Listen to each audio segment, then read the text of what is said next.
जय हिंद दोस्तों, स्वागत है आपका परीक्षा कोचिंग सेंटर के यूट्यूब चैनल पर। इससे पहले हम लोगों ने जितने भी एमसीक्यूज क्वेश्चंस का बंच आप लोगों के लिए तैयार किया था, हमें आशा है कि आप लोगों ने उन सभी वीडियोस को अच्छे तरीके से देखा होगा।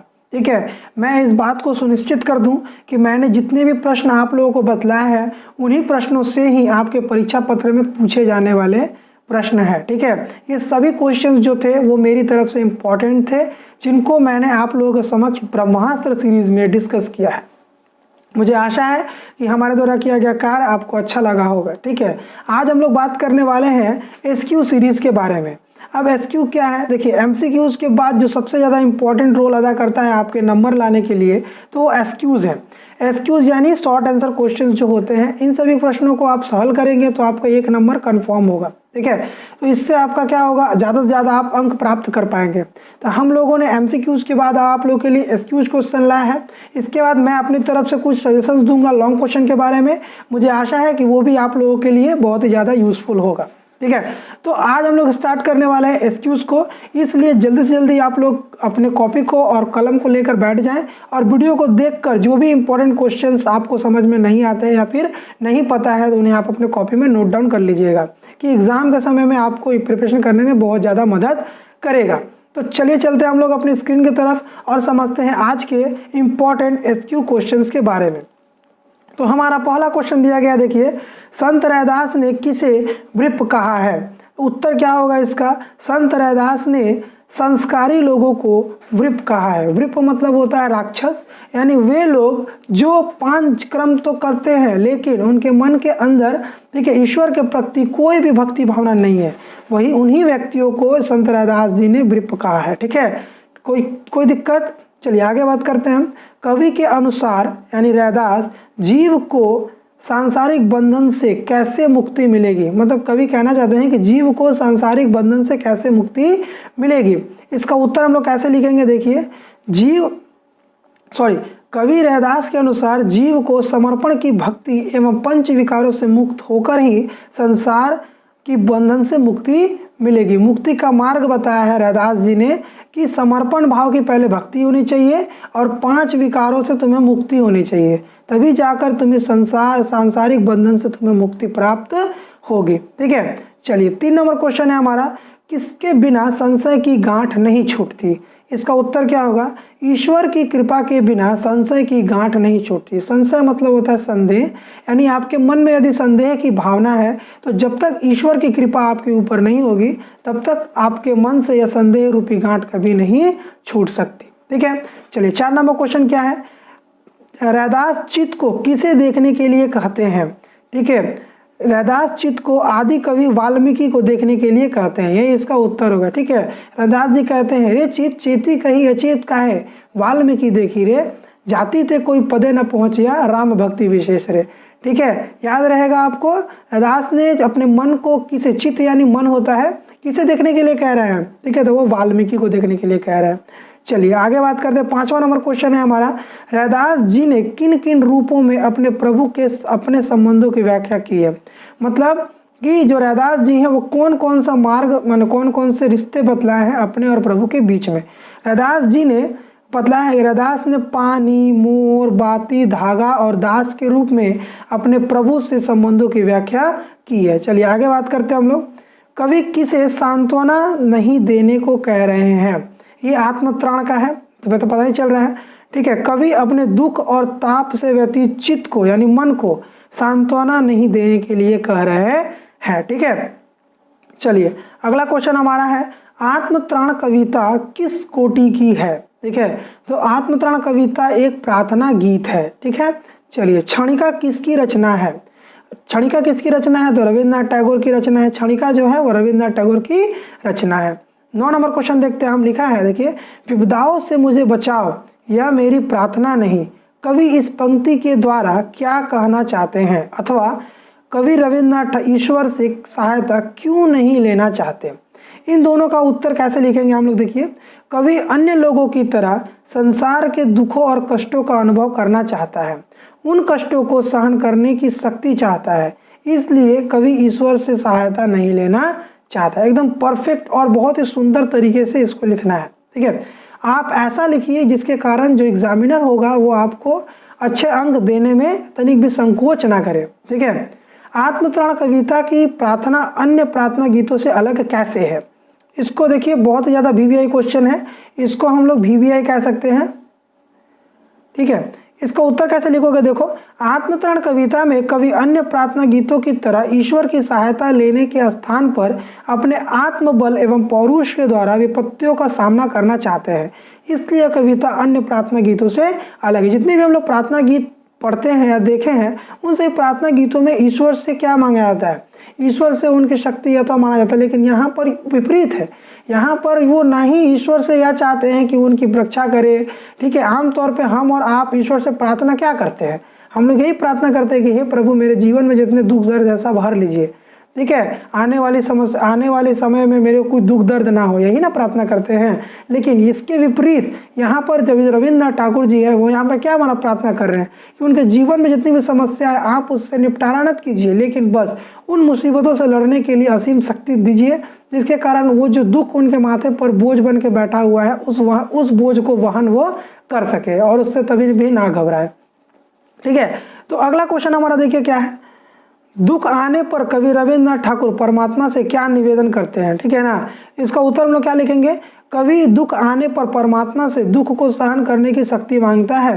वह दुख से मुक्ति नहीं मांगता, बल्कि आत्मबल, पौरुष, निर्भयता, विजयशीलता और प्रबल आस्था मांगता है, जिसके बल पर वह दुखों पर विजय प्राप्त कर सके। ठीक है ना, हमने बताया था आपको कि वो ये प्रार्थना गीत जो है वो सबसे हटके है, इसीलिए तो हम लोगों को किताब में पढ़ने को मौका मिल रहा है। अगर नहीं होता तो हम पढ़ नहीं पाते। ठीक है ना, चलिए आगे बढ़ते हम लोग। आत्मतरण कविता के चारों ओर से दुखों से घिरने पर कवि परमेश्वर में विश्वास करते हुए भी अपने से क्या उपेक्षा नहीं करता है? क्या करता है? देखो, उत्तर होगा चारों ओर से दुखों से घिरने पर कवि परमेश्वर पर विश्वास रखते हुए स्वयं से संकटों के मध्य प्रभु पर अपने विश्वास को रखने की अपेक्षा करता है। कहने का मतलब ये है कि जो कवि गुरु रविन्द्रनाथ टैगोर जी हैं वो कहते हैं कि जब मेरे जीवन में विपदा आए, मुसीबत आए, जब ये पूरी सृष्टि मेरे बारे में आलोचना करे, तो हे प्रभु मुझे इतनी शक्ति दीजिए कि मेरा मन विचलित ना हो और मैं कभी आप पर संदेह ना करूं। ठीक है, वही बात यहाँ पर आपको लिखना है। चलिए 13वां नंबर क्वेश्चन है, तुम पर करो नहीं कुछ संशय। ठीक है, पद्यांश के माध्यम से कवि क्या प्रार्थना करते हैं? ठीक है, उत्तर क्या होगा इसका? कवि करुणा में प्रभु से निवेदन करता है, हे प्रभु, जब मैं दुख की रात से घिर जाऊं और सारे संसार के लोग उस दुख में मुझे और भी पीड़ा पहुंचाए, धोखा दे, तब भी हे करुणा में ईश्वर मुझे इतनी शक्ति दो कि मैं आप पर किसी प्रकार का संदेह ना करूं, मेरे मन में आपके प्रति भक्ति भावना बनी रहे। ठीक है ना, इतना दूर हो गया। ठीक है, इससे क्या होगा? इससे आपको लिखने की एक शैली प्राप्त होगी और एक अच्छे तरीके से आप लिख सकेंगे। कवि रविन्द्रनाथ ठाकुर जी यह प्रार्थना करते हैं कि हे प्रभु, आप मुझे इतनी शक्ति जरूर देना कि जब मेरी पूरी सृष्टि मेरी आलोचना करे, मेरे बारे में तर्क वितर्क करे, मेरे साथ कोई ना हो, ठीक है, कोई मेरे सहायक ना हो, फिर भी मेरा बल पौरुष कभी नहीं हिलना चाहिए। हे प्रभु, मुझे इतनी शक्ति देना कि जब मेरे ऊपर विपत्ति के पहाड़ टूट पड़े तो भी मैं आपके ऊपर कभी संदेह ना करूं। ठीक है, चलिए आगे बढ़ते हैं। आत्मतरण कविता में कवि ने किस चीज की प्रार्थना की है?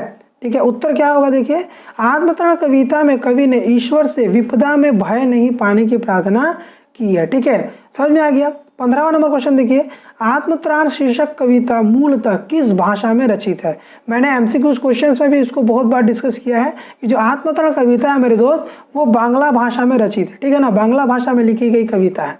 चलिए 16वां नंबर क्वेश्चन देखिए, आशा के विहंगम वाक्यांश का प्रयोग कवि ने किस अर्थ में किया है? यानी आशा के विहंगम का क्या अर्थ है? जो नीर का निर्माण फिर फिर है, उसी चैप्टर से ये रिलेटेड है। नीर के निर्माण फिर फिर में जो कवि हरिवंश राय बच्चन जी हैं, वो आशा का विहंगम से क्या तात्पर्य है, क्या समझाने का प्रयास करेगी? आशा का विहंगम कौन है? ठीक है, उत्तर क्या होगा? उपयुक्त वाक्यांश का प्रयोग कवि ने मनुष्य की आशा के लिए किया है। ठीक है ना, आशा का विहंगम का प्रयोग जो है वो मनुष्य की आशा के लिए किया है। किस कौन? कवि गुरु बोल रहे, सॉरी, कवि हरिवंश राय बच्चन।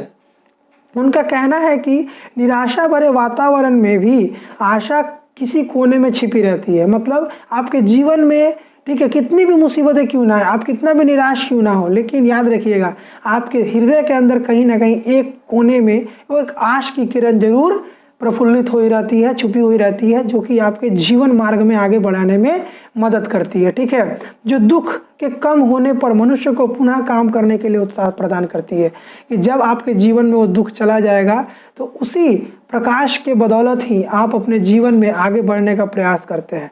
ठीक है, ये जो हम चैप्टर पढ़ते हैं नीर का अनुमान फिर ये अपने आप में एक बहुत बड़ी शैली है हरिवंश राय बच्चन जी की, जो इस छोटी सी चिड़िया के माध्यम से हम लोगों को बहुत बड़ा संदेश देते हैं। ठीक है, इस सृष्टि का निर्माण और जो प्रलयकारी भय है, इन सभी के बीच में ही जीवन है। ठीक है, चलिए हम लोग आगे बढ़ते हैं, अगला क्वेश्चन पे डिस्कस करते हैं हम लोग। क्या है, देखिए क्वेश्चन हमारा बोल रहा है पवन 49 का क्या तात्पर्य है। उसका उत्तर क्या होगा, देखिए पवन 49 का तात्पर्य है तीव्र गति से चलने वाली हवाएं। ऋग्वेद में वायु देवताओं की संख्या 49 यानी 49 बताई गई है, अतः पवन के 49 अक्षर होते हैं। इस शब्द का प्रयोग कर कवि ने मनुष्य को निर्माण के लिए प्रेरित किया है। ठीक है, कवि जो है इन 49 पवन के माध्यम से मनुष्य को मतलब प्रेरित कर रहे हैं कि एक छोटी सी चिड़िया जब पवन 49 को नीचा दिखाकर अपने कर्तव्य मार्ग पर आगे बढ़ सकती है, तो हम और तुम तो इतने बड़े और विशाल हैं, सोचने की शक्ति तथा अपार शक्ति ईश्वर ने हमें प्रदान की है। ठीक है, तो हम क्यों नहीं अपने जीवन को पटरी पर ला सकते हैं, हम क्यों नहीं पुनः उठकर फिर से अपने जीवन को एक सुमार्ग पर लाने के प्रयास करते हैं, हम क्यों इसी प्रकार आपस में ही क्या मतभेद पैदा कर तथा इसी प्रकार निराश होकर रहते हैं। ठीक है, कभी यही संदेश देना चाहते हैं हम लोगों को कि हमें जीवन में कभी निराश नहीं होना चाहिए, हमेशा उत्तेजनशील होना चाहिए तथा अपने कार्य पथ पर दृढ़ होकर अपने कार्य को करना चाहिए। चलिए आगे बात करते हैं। नीर का निर्माण फिर में नीर शब्द का क्या अर्थ है। बहुत इजी क्वेश्चन है। नीर का निर्माण फिर नीर का शब्द का अर्थ है घोंसला। व्यक्ति रूपी चिड़िया जो सदैव अपने जीवन रूपी घोंसले के नव निर्माण में लगे रहना चाहिए। ठीक है, जिस प्रकार एक चिड़िया जो है वो छोटी सी चिड़िया अपने घोंसले का निर्माण कभी नहीं त्यागती, उसी प्रकार एक मनुष्य को भी कभी भी निराश होकर हताश होकर नहीं बैठना चाहिए। उसे अपने जीवन पथ पर पुनः नए घोंसले का निर्माण अर्थात अपने पुनः जीवन को पटरी पर लाने की चेष्टा करनी चाहिए। ठीक है, चलिए वह चले झोंके की कांपे भीम का आह्वान भूधर। रेखांकित अंश का अर्थ लिखिए। इन पंक्तियों का अर्थ लिखने को बोला गया है। ठीक है ना। रेखांकित अंश का तात्पर्य उस स्थिति से है जब आंधी की चपेट में आ बड़े बड़े पेड़ पहाड़ कांप उठते हैं परंतु अपने स्थान पर डटे रहते हैं। ठीक उसी प्रकार मनुष्य को भी विपरीत परिस्थितियों का डट कर सामना करना चाहिए। हमें रविंद्र टैगोर बोल रहे हैं, अरे मुंह में क्या क्या आ जा रहा है। ठीक है ना। हरिवंश राय बच्चन जी यह संदेश देने की कोशिश कर रहे हैं कि जब इंसान के जीवन में क्या तूफान आता है, तूफान बोले तो क्या, उनके जीवन में जब दुख आता है, तकलीफ आती है तो वो घबरा जाता है। तो वो वायु के परिवर्तन यानी परिवर्तन के जो दिशा है उन पर दर्शाते हुए कहते हैं कि देखिए वातावरण में तो चेंजेस होता है, वातावरण में तो परिवर्तन होता है, लेकिन जो बड़े बड़े भूधर पेड़ होते हैं, ठीक है, वो सभी उखड़ पुखड़ जाते हैं। कुछ पेड़ अपने जगह पे स्थिर रहते हैं, ठीक है, बड़ी बड़ी हवेलियाँ कांप जाती है लेकिन अपना स्थान नहीं छोड़ती। तो आप तो एक मनुष्य हैं, आप क्यों अपना स्थान छोड़ देते हैं। ठीक है, कितनी परिस्थिति क्यों ना है उसे हमें डट कर सामना करना चाहिए। नीर का अनुमान फिर यह हमें कविता जो है यह हमें वही संदेश देने की चेष्टा कर रही है। ठीक है, 20 नंबर क्वेश्चन है हमारा, नाश के दुख से किस प्रकार का सुख नहीं दबता है। नाश के सुख से किस प्रकार का सुख नहीं दबता है। आंसर है देखिए, नाश के दुख से निर्माण का सुख कभी नहीं दबता है। ठीक है, नाश के दुख से निर्माण का सुख कभी नहीं दबता है। आगे बढ़ते हैं। प्रकृति से मनुष्य को क्या संदेश मिलता है। ठीक है, प्रकृति से मनुष्य को निरंतर निर्माण का संदेश मिलता है। किसका मिलता है, हमें हमेशा निर्माण का संदेश मिलता है। चलिए, कौन पवन 49 को नीचा दिखा रहा है। ठीक है, एक चिड़िया, कौन है, एक चिड़िया भाई साहब पवन 49 की तीव्र गति चलने वाली हवा को नीचा दिखाती है। ठीक है, नीड़ का प्रतीक है। नीड़ किसका प्रतीक है। ठीक है, नीड़ जो है वो जीवन रूपी घोंसले का प्रतीक है। एक्चुअली यहाँ पर देखिए 2 बार प्रिंटिंग हो गया है, नोड़ हो गया यहाँ पर, ये गलत होगा, ये नहीं होगा। ठीक है ना, यहाँ पर इसका उत्तर दे दिया गया, नीड़ जीवन रूपी घोंसले का प्रतीक है। ठीक है, नीड़ किसका प्रतीक है? तो नीड़ जो है वो जीवन रूपी घोंसले का प्रतीक है। चलिए 24वां क्वेश्चन देखिए, क्रुब्ध नभ के ब्रजदंतों का क्या तात्पर्य है? ठीक है, इससे क्या है समझिए, इसका समस्या रूपी आकाश के कठोर दांतों के बीच से ही आशा रूपी उषा मुस्कुराती हुई आती है। ठीक है, कुब्ध नभ ब्रजदंत मतलब कि जब बादल गरजते हैं, ठीक है ना, बादल गरजने के बादल जब छट जाते हैं तो वहां से सूर्य का प्रकाश जो है वो हमारे समीप आता है। इससे क्या पता चलता है कि अंधेरा कितना भी घना क्यों ना हो, सूर्य की रोशनी जब आती है तो अंधेरा छट ही जाता है। ठीक है, चलिए आगे बात करते हैं, कर्ण को राधे क्यों कहा जाता है? ठीक है, कर्ण का पालन, इसका उत्तर लिखेंगे हम लोग, कर्ण का पालन पोषण राधा नाम की एक महिला ने किया था।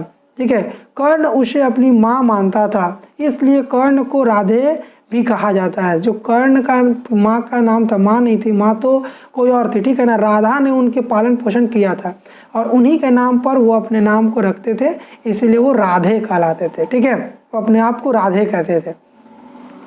आगे पढ़ते हैं, देखो, कर्ण की सहायता कौन करना चाहता है और क्यों?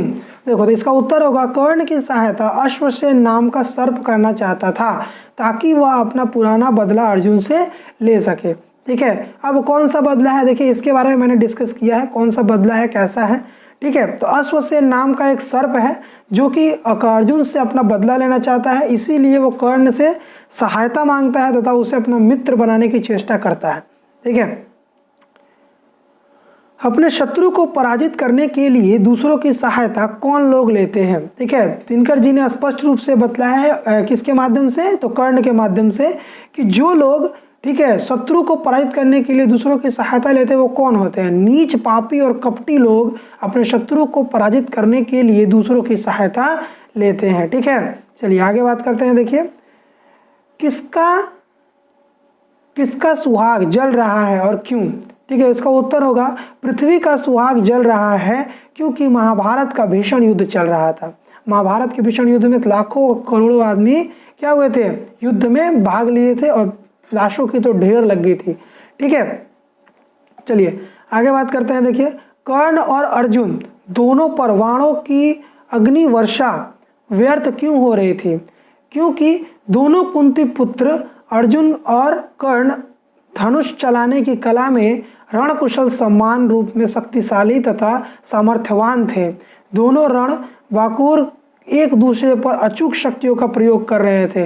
रणभूमि में दोनों योद्धाओं का युद्ध के कारण बाणों की अग्निवर्षा भी व्यर्थ सी हो रही थी, क्योंकि कोई किसी को हरा नहीं पा रहा था। मैंने जैसे बताया था कि यदि अर्जुन तीरंदाज में सबसे आगे थे तो कर्ण भी कोई कम महारथी नहीं थे। कर्ण के पास भी वो विद्याएं थी जो अर्जुन के पास थी, तथा इससे मैं कह सकता हूँ कि कर्ण जो है अर्जुन से ज़्यादा शक्तिशाली है। जिसके रथ पे स्वयं प्रभु श्री कृष्ण बैठे हो, उस रथ को यदि कोई 4 इंच पीछे ढकेल दे, वैसे महारथी को कोई अगर वीर योद्धा ना बोले तो क्या बोले। बस हमें दुख इस बात का है कि कर्ण जो था वो गलत पक्ष की तरफ से लड़ रहा था, इसलिए हम कर्ण को गलत कहते हैं। लेकिन कर्ण की यदि आप सच्चाई जानेंगे तो मेरी तरह आप भी कर्ण के बहुत बड़े भक्त कहलाएंगे। मेरे अगर दृष्टि से देखा जाए तो कर्ण जब अगर किसी के साथ सबसे ज़्यादा अन्याय हुआ था तो वो कर्ण था, जिसे जन्म के साथ ही गंगा में बहा दिया गया। जो एक अच्छा अधिकारी प्राप्त होना चाहिए था, जिसको एक राजवंश मिलना चाहिए था, उसे गरीबों की तरह, ठीक है, काम करना पड़ा, एक धोबी की तरह रहना पड़ा। बात यहाँ धोबी की तरह नहीं है, उनके साथ वर्ण व्यवस्था भी उस समय थी। लोगों द्वारा मतलब जो गुरु थे उनको शिक्षा नहीं दे सके, झूठ बोलकर उन्हें शिक्षा अध्ययन करनी पड़ी, उसमें भी उन्हें श्राप प्राप्त हुआ। ठीक है, बहुत सारी चीज़ें हैं जो हमें कर्ण के बारे में जाननी चाहिए। और सच बोले तो कर्ण के साथ बहुत ही गलत व्यवहार हुआ था और ये सभी हमें महाभारत के युद्ध में देखने को मिलता है। चलिए हम लोग आगे बात करते हैं। यहाँ पर आने वाली मानवता को लेकर क्या मुख दिखलाऊंगा, यह कौन और क्यों कह रहा है? ठीक है, 30वां नंबर क्वेश्चन है हमारा। यह वाक्य कौरव सेनापति कर्ण सर्पराज अश्वसेन से कहते हैं, क्योंकि इस प्रकार की जीत छल कपट द्वारा प्राप्त की गई होती है। इसके परिणाम का असर आने वाली सभ्यता पर पड़ेगा। ठीक है, कर्ण कहता है कि जो मैंने इतने सालों से प्रतिष्ठा पाली है, मैं दानवीर कहलाता हूँ, ठीक है। मैं तुम्हारी सहायता लेकर सर्प के यदि बन जाऊंगा तो आने वाली मानवता को क्या मैं मुख दिखला पाऊंगा, ठीक है। आने वाली मानवता तो यही ना बोलेगी कि कर्ण जैसा महारथी, ठीक है, अपने शत्रु को हराने के लिए एक सांप का सहारा लेता है, ठीक है। अपने जो शत्रु को हराने के लिए भगवान ने मेरे पास क्या है, बाहुबल दिया है, मेरे पास वो असीम शक्तियां हैं जिसके कारण मैं अर्जुन को हरा सकता हूँ, ठीक है। मुझे तुम्हारी कोई आवश्यकता नहीं है, ठीक है। इस प्रकार जो है कर्ण ने अश्वसेन का प्रस्ताव खंडित कर दिया था।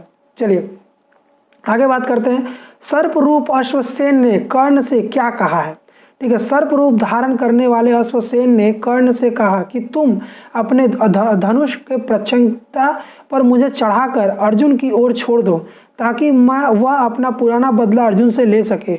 वह अपना विष अर्जुन के शरीर में प्रविष्ट कर उसका काम तमाम करके अपना बदला ले लेगा, ठीक है। चलिए आगे बात करते हैं। शत्रु और शत्रुता के संबंध में कर्ण का क्या विचार है। शत्रु और शत्रुता के संबंध में कर्ण क्या कहते हैं, देखिए। कर्ण के विचार में बुद्धिमान मनुष्य शत्रुता को अपने जीवन तक ही सीमित रखता है, ठीक है।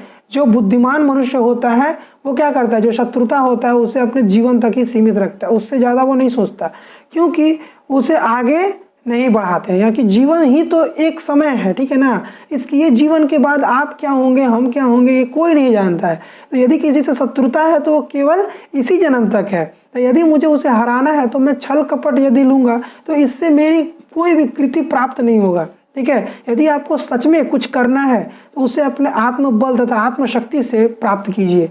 किसी प्रकार का, ठीक है, कल छपट कर यदि किसी चीज़ को आप प्राप्त करते हैं वो क्षणिक होगा, ठीक है। मेहनत से की गई अर्जित या मेहनत से प्राप्त की गई शक्ति अथाह होती है तथा उसका, ठीक है, उसका प्रयोग भी सही उपयोग होता है, ठीक है।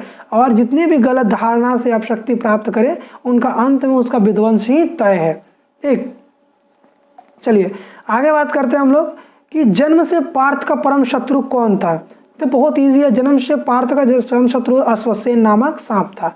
अश्वसेन कौन था, अश्वसेन एक नाग था, ठीक है। चलिए आगे बढ़ते हैं। 35वां नंबर क्वेश्चन है, अश्वसेन अर्जुन को अपना जन्मजात शत्रु क्यों मानता था। देखिए ये बता दिए ना हम लोग, अश्वसेन क्या है, तो एक सांप है। खांडव के समय अर्जुन ने नाग वंशों का नाश कर दिया था, ठीक है। इसलिए अश्वसेन अर्जुन को अपना अजात शत्रु मानता था। जन्मजात मतलब जन्म से ही, जब अश्वसेन उस समय छोटा था, ठीक है। चलिए, संघर्ष सनातन तो नहीं, शत्रुता इस जीवन भर ही तो है। यह कौन किससे कहता है, ये जो है ये कर्ण जो है और अश्वसेन से कहते हैं, ठीक है। चलिए 37वां नंबर क्वेश्चन है हमारा, रामदास किस मुद्रा में और कहाँ खड़ा था। इसका उत्तर क्या होगा, रामदास अकेले बीच सड़क पर दोनों हाथ पेट पर रखकर मृत्यु की प्रतीक्षा कर रहा था, ठीक है। 38वां नंबर क्वेश्चन हमारा है, रामदास ने अपनी सहायता के लिए किसी को अपने साथ क्यों नहीं लिया। उत्तर क्या होगा, रामदास जानता था कि मारने वाला व्यक्ति अपराधी प्रवृत्ति का है, अपराधी बोले तो क्रिमिनल है, ठीक है। उसके भय एवं आतंक से कोई उसकी सहायता नहीं करेगा, ठीक है। यदि कोई उसकी सहायता के लिए आएगा तो अपराधी उसे भी मार डालेगा। इसीलिए रामदास ने अपनी सहायता के लिए किसी को अपने साथ नहीं लिया, ठीक है। आई बात समझ में, आराम से स्टोरी है, ज़्यादा दिक्कत की बात नहीं, आराम से लिख लेंगे, ठीक है ना। आगे बात करते हैं। देखिए, रामदास की हत्या होगी जानकर भी लोग निहत्थे क्यों खड़े थे। बहुत ज़्यादा इंपॉर्टेंट क्वेश्चन है और VVI क्वेश्चन है, ठीक है।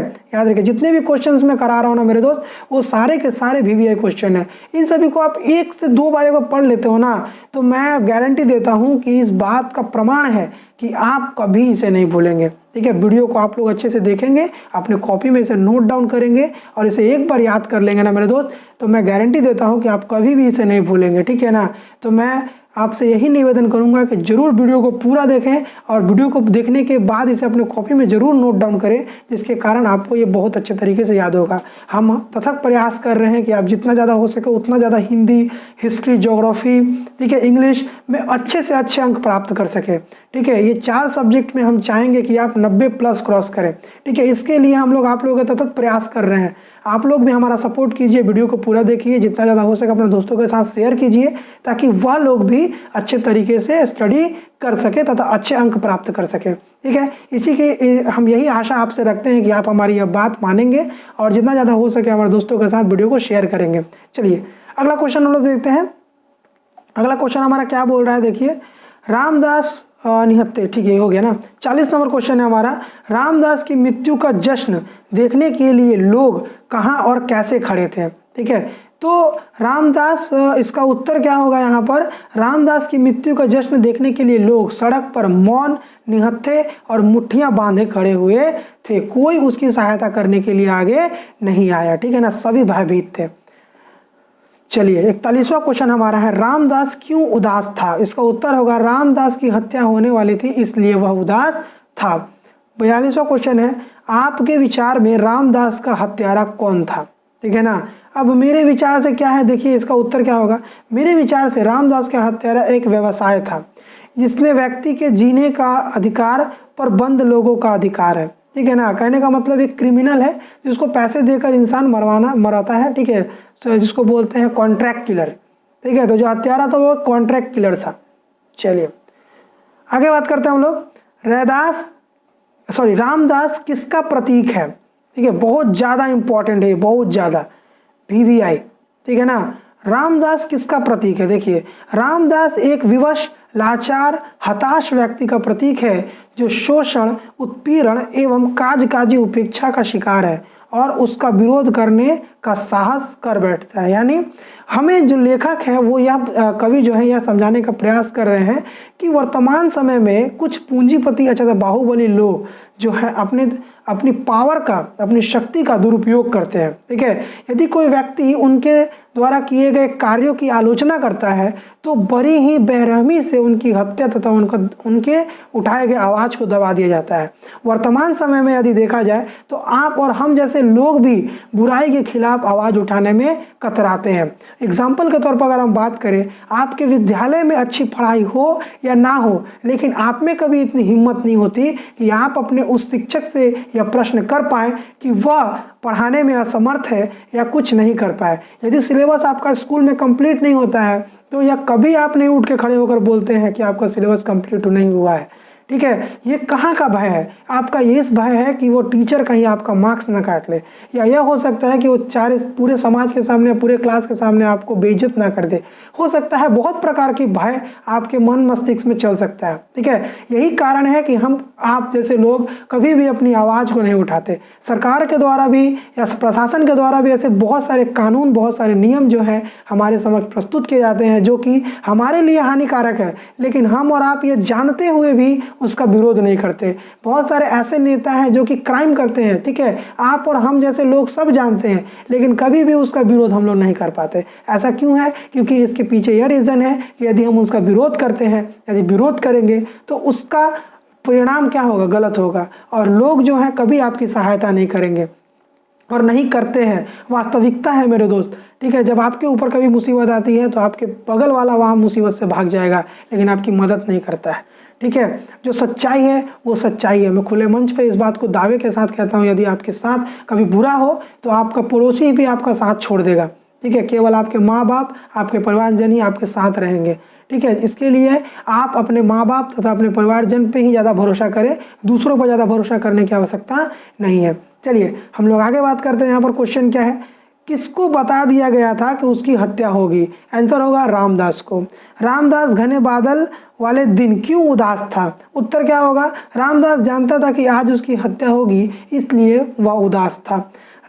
46वां क्वेश्चन है, रामदास कविता का क्या संदेश है, ठीक है ना। रामदास कविता के माध्यम से कवि संदेश दिया है कि किस प्रकार शोषक वर्ग मतलब जो पूंजीपति बाहुबली लोग होते हैं, शोषित वर्ग पर अत्याचार करता है। जो छोटे कमजोर दलित लोग हैं उनके ऊपर किस प्रकार अत्याचार किया जाता है। साधारण मनुष्य कितना बेबस और अभावग्रस्त है, जिसे अपनी हत्या का पता होने पर भी वह कुछ नहीं कर पाता और ना ही कानून इस लोगों को रोक सकता है, ठीक है। ना ही कानून उसकी मदद करता है, ना ही उसकी कोई मदद नहीं करता। उसे पता होता है कि आज उसकी हत्या होने वाली है तथा उसके ऊपर षड्यंत्र रचे जा रहे हैं, इस पर फिर भी वो उसका विरोध नहीं कर पाता है, ना ही उसके समाज में किसी का सहयोग प्रदान होता है, ठीक है। जो रामदास कविता है इसके माध्यम से कवि हमें यही संदेश देने का चेष्टा कर रहे हैं। वो वर्तमान समय की परिस्थितियों को हमारे साथ अवगत कराने की प्रयास कर रहे हैं, ठीक है। हमें आशा है कि आप लोग रविदास चैप्टर को अच्छे तरीके से पढ़े होंगे और आराम से इसे समझ पा रहे होंगे। चलिए 47वां क्वेश्चन क्या है, देखिए, नौरंगिया देवी देवता को क्यों नहीं मानती थी? आंसर क्या होगा? नौरंगिया भाग्यवादी नहीं थी, वो भाग्य पे विश्वास नहीं करती थी, वह देवी देवता की कृपा दृष्टि प्राप्त करने की अपेक्षा अपने कर्म पर विश्वास करती थी, अतः नौरंगिया देवी देवता को नहीं मानती थी। वास्तविकता है, देखिए, ऐसा बात नहीं है कि कोई देवी देवता को नहीं मानता है, ठीक है ना। नौरंगिया भी देवी देवता को मानती थी, लेकिन वो कर्म को ज़्यादा इंपॉर्टेंस देती थी, महत्व देती थी। यदि कोई व्यक्ति कर्म करता है तो फल देने वाला ऊपर वाला ही है, ठीक है। तो यदि आप कर्म करेंगे, यदि आप पढ़ेंगे तो ही तो आपका नंबर आएंगे। यदि आप सोच के बैठेंगे कि नहीं भैया हम पढ़ेंगे ही नहीं, हम जाके बैठेंगे, अल्लाह को बोलेंगे, भगवान को बोलेंगे कि हे भगवान, मैंने आपकी साल भर पूजा की है, इतने लड्डू चढ़ाऊंगा, आप मुझे ऐसा कीजिए, जादू टोना कीजिए कि मैं तुरंत ही सभी आंसर लिख दूं। ऐसा संभव है? ऐसा कभी संभव नहीं हो सकता मेरे दोस्त। तुमको पढ़ना ही पड़ेगा, ठीक है ना, तुमको पढ़ना ही पड़ेगा, तुमको अपना कर्म करना ही पड़ेगा।